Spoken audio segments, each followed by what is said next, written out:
ஒரு குட்டி நாய்க்குட்டி வாங்க போறோம். எங்ககிட்ட சொன்னதே ஒரு 10 days முன்னாடி வந்திருந்தா காப்பாத்திருக்கலாம் அப்படின்னு.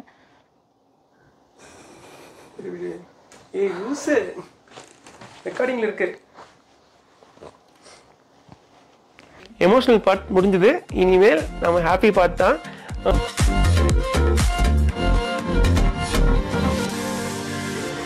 Hey guys, welcome back to our channel. So இன்னைக்கு வந்துட்டு நம்ம என்ன ஸ்பெஷலா வந்து இன்னைக்கு vlogல வந்து முன்னாடி பார்த்துட்டு தான் வந்திருப்பீங்க. நம்ம ஒரு குட்டி நாய்க்குட்டி வாங்க போறோம். நம்ம வந்து ஊட்டிக்கு போறோம். அதுக்காக இன்னைக்கே 6:30 ஆச்சு. நம்ம டைரக்டா வந்து என்ன பண்ண போறோம், என்ன நாய்க்குட்டி வாங்க போறோம், எங்க வாங்க போறோம், எல்லா இன்ஃபர்மேஷனும் இதுக்குள்ள இருக்கு. வாங்க வீடியோக்குள்ள போலாம். ஸோ பிரேக்ஃபாஸ்ட் சாப்பிட்றதுக்காக நாங்கள் வந்து அமுதசுரபி எக்ஸ்பிரஸ் வந்துட்டோம். நம்ம கிணத்துக்கடவுக்கு முன்னாடியே வந்துடுங்க இது. ஸோ ரொம்ப எனக்கு வந்து ஃபேவரட் ஸ்பாட்டுன்னு சொல்லலாம். ஸோ அங்கே வந்து நான் பிரேக்ஃபாஸ்ட் சாப்பிட வரும்போது அன்றைக்கி நாங்கள் கிளம்பின நாள் வந்து பொங்கல் அப்படிங்கிறனால இந்த மாதிரி ஃப்ரண்ட்லேயே வந்துட்டு ஒரு பொங்கல் பெட்டின்னு ஒன்று வச்சுருந்தாங்க. அதுக்குள்ளே நம்மளோட மறந்து போன ஸ்வீட்ஸு, இந்த மாதிரி நேட்டிவ் ஸ்வீட்ஸ் எல்லாம் இருக்கும் இல்லைங்களா, அதெல்லாம் வந்து அங்கே வச்சுருந்தாங்க. ஒரே பாக்ஸாக இருக்கிறனால நமக்கும் ஈஸியாக ஒன்று கேரி பண்ணிக்கலாம். ஸோ இந்த ஒரு பாக்ஸோட விலை 750 வந்தது. ஆக்சுவலி ரேட் கம்பேர் பண்ணும்போது எனக்கு வந்து கொஞ்சம் அந்த ஹையர் சைடாக தான் தோணுச்சு. சரின்னு சொல்லிட்டு நாங்கள் வந்து பசிக்குது சாப்பிட்டுட்டு அப்படியே வந்து நாங்கள் ஊட்டி கிளம்பிட்டோம். அந்த வேலை வந்து நாங்கள் போயிட்டு இருக்கும்போதே பயங்கர குளிருங்க. நாங்கள் போன அன்னைக்கு பொங்கல் டைமில் யாரெல்லாம் வந்து ஊட்டி போயிருந்தீங்கன்னு தெரியல, வேற லெவல் குளிராக இருந்தது. சரி வாங்க வீடியோக்குள்ளே போகலாம். ஸோ நம்ம வந்து விலாகை வந்து திடீர்னு அங்கேருந்து இங்கே கண்டினியூ பண்ணுறோம். என்ன அப்படின்னா, நான் வந்து இடையில நான் சொல்லியிருந்தேன் ஸ்டார்டிங்லேயே நம்ம வந்து நாய்க்குட்டி வாங்க தான் வந்துட்டு ஊட்டிக்கே வந்தோம். ஸோ ஊட்டிக்கு ஏன் வந்தோம், இதுக்கு பின்னாடி ஒரு பேக் ஸ்டோரி இருக்குது. அண்ட் எல்லாமே நான் உங்களுக்கு சொல்லியிருந்தேன் இல்லையா. ஸோ என்ன அப்படின்னா, நாங்கள் ஆல்ரெடி வந்துட்டு ஒரு நாய்க்குட்டி வச்சுருந்தோங்க. இப்போ புதுசாக வந்து நாய்க்குட்டி வாங்குற மாதிரி இல்லை, முன்னாடியே ஒரு நாய்க்குட்டி வச்சுருந்தோம். அது பேர் ஸ்கிராப்பி. நான் ஸ்கிராப்பி பற்றி இப்போ நம்ம வீடியோஸ் வந்து எதுவுமே இருக்காது. ஏன்னா நாங்கள் வீடியோ ஸ்டார்ட் பண்ணி சேனல் ஸ்டார்ட் பண்ணி ஒரு 1 year தான் வந்து அது நாங்கள் பாப்பான்னு தான் கூப்பிடுவோம். ஸோ பாப்பா வந்து அதுக்கப்புறம் திடீர்னு வந்து ஒரு சடன் டெத் ஆகிடுச்சு. என்னென்னா அவளுக்கு வந்து லிவர் ஃபெயிலியர். அது வந்து ஒரு ஃபீமேல் பக் பப்பி, நம்ம வோடஃபோன் டாக்னு சொல்லுவோம்ல, அழகாக இருக்கும். ஸோ அந்த மாதிரி ஒரு பக் பப்பி. நான் வந்துட்டு அதை பற்றி டீட்டெயில்டாக அது என்ன நடந்துச்சுங்கிறது இன்ஃபர்மேஷன் வந்து நான் மட்டும் உங்களுக்கு நான் சொல்கிறேன். ஏன்னா அது ரொம்ப எனக்கு சொன்னேன்னா நான் ரொம்ப எமோஷ்னல் ஆகிடுவேன். நான் அதனால தான் இதை பற்றி எதுவுமே நம்ம சேனலில் இது வரைக்கும் வந்ததில்லை. நான் எந்த சோஷியல் மீடியாலையுமே வந்துட்டு இந்த மாதிரி ஆயிடுச்சு அப்படின்னும் நான் வந்துட்டு என்னோட பப்பி பற்றி சொல்லவே இல்லை. நிறைய பேருக்கு இன்னும் எங்கள் ஃப்ரெண்ட்ஸ்க்கே தெரியாது. ஆனால் நாங்கள் வந்து ரொம்ப பாசமாக ரொம்ப டியராக இருந்தது ஒரு எங்கள் வீட்டில் ஒரு ஃபேமிலி மெம்பர்னே சொல்லலாம். ஸோ அது வந்துட்டு எப்படி சடனாக இருந்துச்சு, அதையே எங்களால் வந்து கண்டுபிடிக்க முடியல அப்படிங்கிறதும் வந்துட்டு உங்களுக்கு ஒரு இன்ஃபர்மேஷனாக இருக்கணுங்கிறதுக்காக தான் நான் சொல்கிறேன். நாங்கள் என்ன பண்ணோம், ஒரு டைம் வந்துட்டு எங்கள் வீட்டில் அம்மா வீட்டில் அத்தை வீட்டில் தான் இருந்துச்சு அது. ஏன்னா நாங்கள் வந்து நிறைய ரோம் பண்ணிகிட்டே இருக்கோம், வெளியே ட்ராவல் பண்ணுறோங்கிறனால அங்கே தான் வந்துட்டு பாப்பாவை நாங்கள் விட்டுருந்தோம். ஸோ பாப்பா நான் சொல்கிறது வந்து ஸ்கிராப்பியா. ஸோ ஸ்கிராப்பி வந்து நாங்கள் அங்கே தான் விட்டுருந்தோம். ஒரு டைம் வந்து ரொம்ப உடம்பு சரியில்லை, அதுக்கு வந்து சாப்பிடவே மாட்டேங்குது. யூஸ்வலாக பக் பப்பீஸ் வந்து அந்த மாதிரி தான், இடையில சாப்பிடாது. நம்ம வந்து ரொம்ப அதை புஷ் பண்ண முடியாது. ஒரு நாளைக்கு நம்ம ஒரு முட்டை கொடுத்தா கூட ஓகே, அது வந்து சஸ்டெயின் ஆயிடுச்சுன்னா ஓகே ஹெல்த்தியாக இருக்கா அப்படிங்கிற மாதிரி நம்ம விட்டுறணும். ரொம்ப ஓவர் ஃபீட் பண்ணுறதோ இல்லை வந்துட்டு ஸ்பைசியான ஐட்டம்ஸ் கொடுக்குறதோ அந்த மாதிரி விஷயங்கள்லாம் பண்ணவே கூடாது. எங்களுக்கு வந்து நாங்கள் அங்கே பேரண்ட்ஸ் வீட்டில் விட்டுருந்தோம் இல்லைங்களா, அவங்க வந்துட்டு அவங்களுக்கு வந்து நாய்க்குட்டினா அவங்க செல்லமாக வச்சுக்கணும் அப்படிங்கிறதுக்காக சில டைம் வந்துட்டு அவங்களுக்கு ஐஸ்கிரீம் கொடுக்கறது அந்த மாதிரி எல்லாம் வந்து அவங்களுக்கு தெரியாது. அவங்க தெரியாமல் அவங்க வந்து அது கொடுத்துருவாங்க. ஸோ அது கேட்குது பாவம், அது வந்து பாவம் அப்படிங்கிற மாதிரி அவங்க வந்து சும்மா அப்பப்போ ஏதாவது கொஞ்சம் கொஞ்சம் கொடுத்துருவாங்க. நம்ம போய் என்னதான் சொன்னாலும் பெரியவங்க கிட்ட நம்ம சொல்லி புரிய வைக்க முடியாது. அதில் வந்துட்டு அதுக்கு என்ன ஆச்சு, அதனால ஆச்சாங்கிற மாதிரி டாக்டர்ஸ் எதுவுமே அந்த மாதிரி சொல்லலை. பட் ஒரு டைம் வந்துட்டு திடீர்னு சாப்பிடாம நிறுத்தி ஒரு வாமிட் பண்ணி கண்டினியூஸாக வாமிட் பண்ண ஆரம்பிச்சிருச்சு. அப்போ ஏன் இப்படி ஆகுது அப்படின்னு சொல்லிட்டு நாங்கள் வந்து டாக்டர்கிட்ட, அவங்க வந்து ஊருக்குள்ளே இருக்காங்க. ஸோ அங்கேருந்து எந்த பெரிய டாக்டர்ஸும் இருக்க மாட்டாங்க. யூஸ்வலாக உடம்பு சரியில்லைன்னா நாங்கள் தான் கூட்டிகிட்டு போயிட்டு கோயம்புத்தூரில் பார்ப்போம். நாங்கள் வந்து அதே மாதிரி கூட்டிகிட்டு போயிட்டு பொள்ளாச்சிலேயே பார்த்தோம். அங்கே வந்து ஒரு பெரிய ஹாஸ்பிட்டல் இருக்குது. ஸோ ஒரு பெட் கிளினிக் இருக்குது, வைபவ் பெட் கிளினிக்னு. அங்கே வந்து நாங்கள் போய் காமிச்சோம். அவங்க என்ன சொன்னாங்க, பார்த்த உடனே ஓகேங்க அதுக்கு வந்து அந்த டைமில் நாங்கள் கூட்டிகிட்டு போகிறதுக்கு முன்னாடி ஃபஸ்ட்டு நாங்கள் அங்கே கூட்டிகிட்டு போகிறதுக்கு முன்னாடி கவர்மெண்ட் ஹாஸ்பிட்டல் ஒன்று இருந்தது. ஸோ அது வந்து என்ன சொன்னாங்கன்னா, இங்கே ரொம்ப நல்லா பார்ப்பாங்க, 2 பேர் இவங்க ஒருத்தவங்க நல்லா பார்ப்பாங்கன்னு சொன்னாங்க. இன்னொரு நர்ஸ் தான் வந்துட்டு எங்களுக்கு சொன்னாங்க, பொள்ளாச்சியில் இந்த கிளினிக் சூப்பராக இருக்குது அப்படின்னு. அதுக்கு முன்னாடி நாங்கள் இம்மீடியட்டாக சாப்பிடல அப்படிங்கிறனால ஒரு பக்கத்துலேயே எங்கள் வீட்டு பக்கத்துலேயே ஒருத்தர் இருந்தார். அவர் வீட்டுக்கே வருவார், ஒரு கவர்மெண்ட் டாக்டர்னாங்க. சரி அவர் சொல்லிடுவோம்னு சொன்னோம். அவர் வந்து ஒரு இன்ஜெக்ஷன் போட்டார். வயிறு வந்து பாப்பாவுக்கு வீங்கிருச்சு. ஸோ ஸ்கிராப்பிக்கு வந்து நல்லா வயிறு வீங்கிருச்சு. ஏன் வயிறு வீங்கிச்சு? இது வரைக்கும் அது நடந்ததே கிடையாது. அதுக்கு வந்து ஒரு 7 இயர்ஸ் பேபி, இல்லை ஒரு 8 இயர்ஸ் பேபி ஆக்சுவலாக. ஸோ 8 இயர்ஸ் பேபி நாங்கள் வந்து என்ன ஏன் வயிறு வந்து இந்த மாதிரி ஊதிருச்சு அப்படின்னு சொல்லிட்டு எங்களுக்கு தெரியல. அப்போ கூப்பிட்டப்போ அவர் வந்து ஒரு ரெட் கலரில் இன்ஜெக்ஷன் ஒன்று போட்டார். போட்டப்போ அது ரொம்ப கத்துச்சு. யூஸ்வலாக அந்த மாதிரி பண்ணுவோம், லைட்டாக பண்ணுவோம். பட் அது சாப்பிடவே இல்லை. அப்பவுமே சாப்பிடல. மருந்தெல்லாம் ஊற்றுறோம், என்னென்னமோ பண்ணுறோம். ஆனால் அதுக்கப்புறம் பாத்ரூம் மோஷன் 2மே பண்ணல. ஸோ எங்களுக்கு வந்து ரொம்ப பயமாயிடுச்சு. சாப்பிடாதனால போல அப்படின்னு நினச்சா கூட நம்ம எக்ஸ்கிரீஷன் பண்ணி தானே ஆகணும். அது எப்படி ஒரு தண்ணி குடிக்குது, தண்ணி நிறையா குடிக்குது, குளுக்கோஸ் வந்து நாங்கள் அதில் கலக்கி வச்சுட்டே இருக்கோம். ஏன்னா வேறு ஆப்ஷன் இல்லை அது சாப்பிட்றதுக்கு. நாங்கள் கொடுத்துட்டே இருக்கோம், அது சாப்பிட்லையேன்னு சொல்லி எங்களுக்கு ஒரு கவலையாக இருந்துச்சு. அப்புறம் அங்கே அவர்கிட்ட கொடுத்துமே எங்களுக்கு பெருசாக இல்லை. அதுக்கப்புறம் தான் ஒருத்தர் சொன்னார், நான் வந்து என்னோட ரெகுலர் ஆட்டோ அண்ணா இருப்பாங்க. ஸோ அவர் தான் சொன்னார், இல்லைம்மா இங்கே நீங்கள் பார்க்காதீங்க, இந்த டாக்டர் வந்து அவ்வளோ ஒன்றும் நல்லா பார்க்க மாட்டாங்க அப்படின்னு.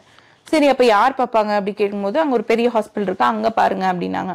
சரின்னு அங்கே போனோம். அங்கே போய் பார்த்தோடனே அவங்க ட்ரிப்ஸ் இறக்குனாங்க. ட்ரிப்ஸ் இறக்கிட்டு என்ன சொன்னாங்க, 2 days டைம் கொடுத்தாங்க. அதுக்குள்ளே பாப்பா வந்துட்டு இது போயிடுச்சு, ஐ மீன் சுச்சு போயிட்டா, இல்லை 1 வந்து வெளில போயிடுச்சு அப்படின்னா அதுக்கு வந்து எந்த பிரச்சனையும் இல்லை, மோஷனும் போயிடுச்சுன்னா காப்பாற்றிடலாம் அப்படின்னு சொல்லிட்டாங்க. எங்களுக்கு பயம்.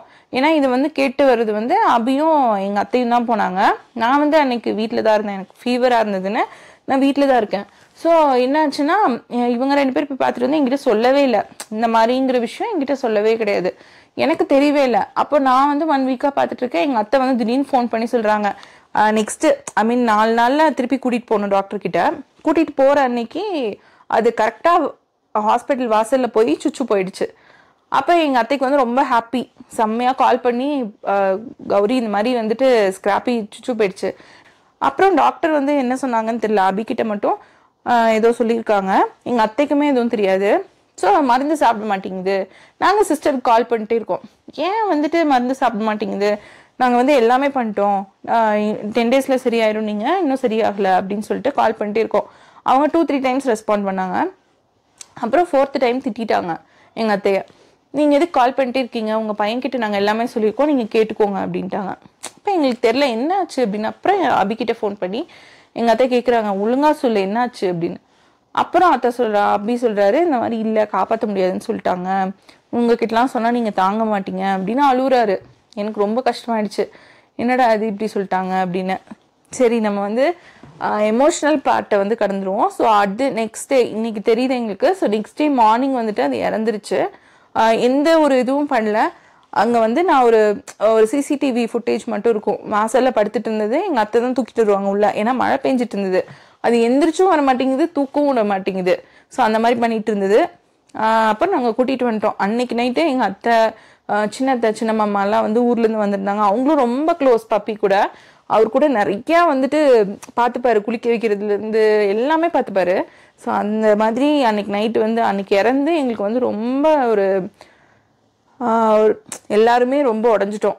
ஸோ அதுக்கப்புறம் இன்னொரு பப்பி வாங்கணுமா வேண்டாம் அப்படிங்கிற மாதிரி எமோஷ்னல் சைடாக யோசிச்சு நாங்கள் அதை வந்து பண்ணவே கிடையாது. நீங்கள் ஒரு டாக் வளர்த்துருக்கீங்க அப்படின்னா உங்களுக்கு கண்டிப்பாக தெரியும் அதோட லாஸ் வந்து நமக்கு எவ்வளோ பெரிய லாஸாக இருக்கும், நம்ம அதுக்காக எவ்வளோ வருத்தப்படுவோங்கிறது.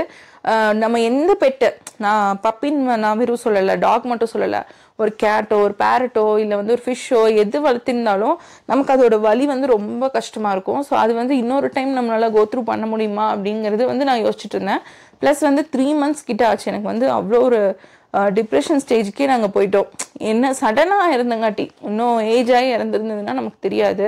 ஸோ இந்த மாதிரி உங்களுக்கும் உங்கள் குட்டி இருக்குது, ஏதாவது ஒரு டாக் இருக்குது, வயிறு ஊதிடுச்சு, அந்த மாதிரி ஒரு விஷயம் இருக்குது அப்படின்னா இம்மீடியட்டாக டாக்டர்கிட்ட கூப்பிட்டு போயிருங்க. அண்ட் உங்கள் ஊருக்குள்ளே இருக்கிற பக்கத்தில் இருக்க சின்ன டாக்டரோ அந்த மாதிரி பார்த்துறாதீங்க. இது என்ன நார்மல் தான், இது வயிறு ஊதிருக்கு அப்படின்னு நினச்சிருக்காதீங்க. ஸோ வயிற்றுல ஊதிருக்கு, யூரின் போல் மோஷன் பாஸ் பண்ணல அப்படின்னா இம்மீடியட்டாக ஒரு பெரிய ஹாஸ்பிட்டல் கூப்பிட்டு போயிருங்க. அது வந்து பார்த்தாங்கன்னா கண்டுபிடிச்சிடலாம். எங்ககிட்ட சொன்னதே ஒரு 10 days முன்னாடி வந்திருந்தா காப்பாற்றிருக்கலாம் அப்படின்னு.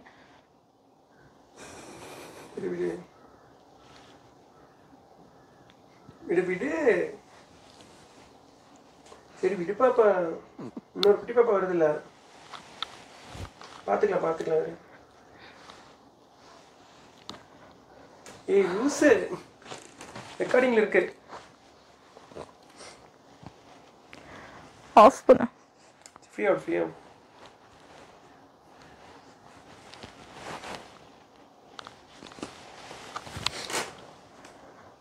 சரி இப்ப என்ன பண்ணாங்க மட்டும் சொல்லு. அதான் பாப்பி இறந்து 1 year மேலே ஆயிடுச்சு. அவளால் கண்டினியூ பண்ண முடியல. அதான் நான் சொல்ல வர்றேன். எனக்கும் கஷ்டமாக தான் இருக்குது சீரியஸாக. அது இன்னுமே ஒரு ரொம்ப பயங்கரமான ஃபீல். அது ஒரு ஃபேமிலி மெம்பர் இழந்தா எப்படி இருக்கும் அந்த மாதிரி. ஏன்னா டாக்ஸ் அண்ட் கேட்ஸ் எப்போவுமே ரொம்ப ஷார்ட் லிவ்டு. நம்ம ஒரு 15 years 16 years தான் மேக்ஸிமம் இருக்கும். அது கஷ்டம் தான் கண்டிப்பாக. அது கோத்ரூ பண்ணுற ரொம்ப பெரிய விஷயம். ஏஜ் ஆகி போனால் அது தெரியாது. ஏன்னா ஓகே அதோட லைஃப் அவ்வளோதான் சொல்லி இருக்கு. ஏன்னா ஆல்ரெடி நிறைய வச்சுருந்தோம். நாங்கள் பப்பி வச்சுருந்தோம், ஒரு பொமேரியன் வச்சுருந்தோம், அப்புறம் குட்டி டாக்ஸு கேட் எல்லாம் வச்சுருந்தோம். பட் இது வந்து என்ன சொல்கிறது, சடனாக அப்படியே போயிடுச்சு. ஒன்றுமே சொல்லலை. திடீர்னு 10 நாள் தான் உடம்பு சரியில்லாமல் போச்சு. உள்ள போனோம், ஹாஸ்பிட்டல் போனோம், டக்குன்னு அப்படியே சொல்லிட்டாங்க. அதனால் ரொம்ப நாளாக எடுக்காமே இருந்தோம். ஆல்மோஸ்ட் 1.5 years ஆச்சு ஐ திங்க். அப்புறம் அதை வாங்க வேணாம்னு சொல்லிட்டே இருந்தோம். அப்புறம் என் ஃப்ரெண்டு பிரசாத் இருக்கான், அவன் வந்து ரொம்ப க்ளோஸ் ஃப்ரெண்டு. அவர் ரொம்ப நாளாக சொல்லிட்டு இருந்தான், டேய் வேறு எதாவது பப்பி வாங்குங்கடா, எதாவது பண்ணுங்கடா, இது பண்ணிட்டு இருக்காதீங்க, இல்லைடா வேணாண்டா, ரொம்ப டிப்ரெஷன் போயிடும்டா, அது வாங்கினா நல்லா இருக்குது, அந்த டைம் நல்லா சூப்பராக இருக்குது, ஆனால் அதுக்கப்புறம் அதுக்கு எதாவது ஆகுது அப்படின்னா ரொம்ப கஷ்டமாக இருக்குது அப்படின்னு சொல்லி சொன்னோம். அதெல்லாம் ஒன்றும் ஆகாது, பார்த்துக்கலாம், இது பண்ணிக்கலாம்னு சொல்லிட்டு வலுக்கட்டாயமாக சொல்லி கிஃப்டே கொடுத்துட்டான் எங்களுக்கு. கடைசியில் நாங்கள் வேணான்ட்டே இருந்தோம். அப்புறம் என்ன பிரச்சனை, நான் வாங்கி தரேன்னு சொல்லிட்டு அவன் ஃப்ரெண்டு ஒருத்தர் இருக்காங்க நிசார்னு ஊட்டியில், அவங்கக்கிட்ட சொல்லி எங்களுக்கு ஒரு இதை அரேஞ்ச் பண்ணோம். அதுக்கு தான் ஆக்சுவலி வந்திருக்கோம் ஊட்டிக்கு. வந்தோம் அப்படியே இங்கே ஸ்டே பண்ணோம். இப்போ போய் அதான் பப்பியை வாங்கிட்டு போக போகிறோம். இது ஒரு ஷிட்ஜு பப்பி, பிளாக் அண்ட் ஒயிட்டில் இருக்க மாதிரி. உங்களுக்கு ஃபோட்டோ போடுறேன், இப்போ எடுக்கும்போது எப்படின்னு வீடியோ எடுத்து காட்டுறேன் உங்களுக்கு. அதுதான் இப்போ கிளம்ப போகிறோம். இப்போ ரூம் வெக்கேட் பண்ணிட்டு ஸ்ட்ரெயிட்டாக குன்னூர் போயிட்டு, ஆக்சுவலாக குன்னூர்லேருந்து பக்கம் அவங்க ஏதோ வச்சுருக்காங்க. ஏன்னா மெயினாக வந்து இதுக்கு பப்பிக்கு ஏன் ஓகே சொன்னால், அது ஒரு சின்ன சென்டிமெண்டல் திங்கு. நாங்கள் ஸ்கிராப்பி இருக்கா இல்லையா நம்ம பாப்பா, அது வாங்கினதும் ஊட்டியில், ப்ளஸ் இந்த பப்பியும் ஊட்டியில் தான் இருக்குது. அதனால ஒரு சின்ன கனெக்ட், ஊட்டியில் இருக்குது பப்பி இருக்குது, அப்புறம் பார்த்துக்கிறதுக்கும் கஷ்டமாக இருக்கும்டா அப்படின்னு சொல்லி சொன்னோம். அதெல்லாம் பிரச்சனை இல்லை. எங்கள் வீட்டில் 2 டாக்ஸ் இருக்குது. நீ எங்கே போகிறோன்னா எங்கள் வீட்டில் விட்டு நான் பார்த்துக்கிற மாதிரி சொல்லியிருக்கான். என்ன பண்ண போகிறேன்னு தெரியல. ஆனால் உண்மையுமே செம்ம சூப்பரு. எக்ஸ்பெக்ட் பண்ணல அந்த மாதிரி பண்ணுவான் அது பண்ணுவான்னு சொல்லிட்டு. இது சொல்லி குரங்குன்னு நினைக்கிறேன். கௌரி வேறு சொல்லிட்டு இருக்கா, ஒரு குரங்கு குட்டியை பிடிச்சிட்டு போவோம், போய் வளர்த்துவோன்னு சொல்லிட்டு. அதான் ஏற்கனவே ஒரு குரங்கு இருக்குது, போதும் ஒன்று, அதுக்கு மேலே முடியலன்னு சொல்லியிருக்கேன். பழைய ஜோக்கு, பட் இருந்தாலும் அட்ஜஸ்ட் பண்ணிக்கோங்க.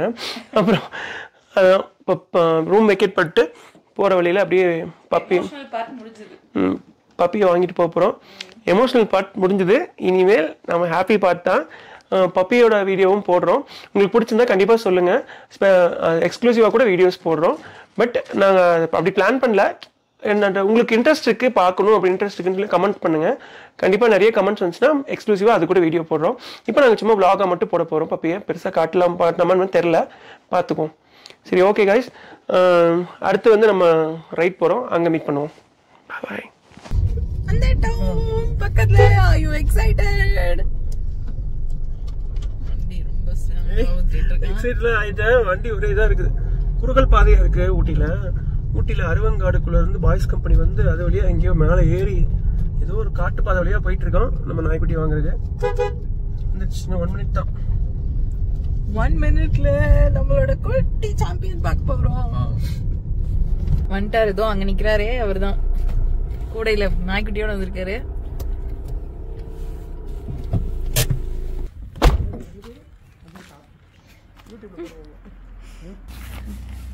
ஐயோ